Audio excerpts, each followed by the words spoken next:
We did a shop with the doc tonight at Trader Joe's, and here are our top picks.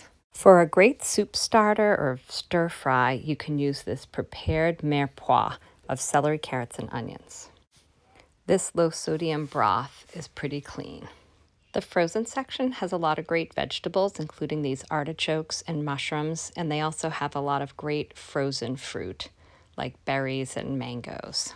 This tofu is great. It does have a little bit of oil. These lentils are awesome. And this almond butter is made of just almonds. The nuts that are raw have no oil added.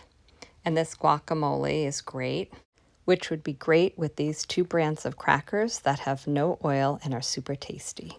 These dried fruit are just the fruit and are a great snack.